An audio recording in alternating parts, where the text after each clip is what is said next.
முன்னொரு காலத்தில் கிஷ்கிந்தை என்னும் நாட்டை அரசாண்டு வந்தான் வாலி. வீடு பெற்றை அடைவதற்காக தினசரி 4 சமுத்திரத்தில்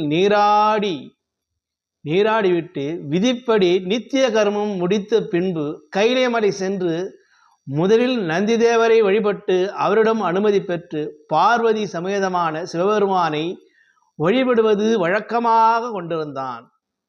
ஒரு நாள் இந்த ராவணேஸ்வரன் திக்விஜயம் செய்துவிட்டு வருகின்ற தருவாயில் தவக்கோலம் பூண்டிருந்த இந்த வாலியை சீண்டுவதாக எண்ணி அவரை தொட நினைத்தான் வாளை.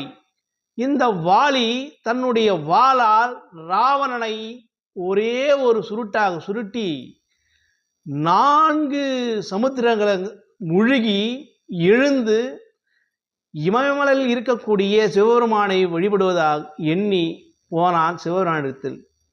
அங்கே நந்திதேவரை வழங்குகின்ற போது நந்திதேவர் சொன்னார், அப்பா வாலியே, இப்போது தேவர்களின் தலைவராக இருக்கக்கூடிய சிவபெருமான் இங்கு இல்லை.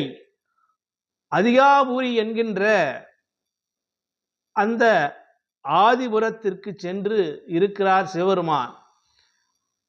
அதற்கு என்ன வழி, எப்படி செல்வது என்று புரியவில்லையே என்று கேட்பான் இந்த வாலி.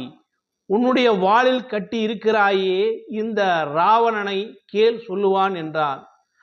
அவன் ராவணனும் வழி சொன்னானாம், என் வாளிலிருந்து என்னை விடுவி, நான் சொல்லுகிறேன் என்று ராவணன் வழி சொல்ல இந்த வாலியும் ஆதிபுர ஈஸ்வரர் என்ற திருத்தலத்திற்கு சென்று சிவபெருமானை வழிபட்டு மோட்சகதிதான் அடைந்தான் என்று வரலாறு. நானும் கதை சொல்லி முடிக்கிறேன். நன்றி, வணக்கம் அன்பு நண்பர்களே.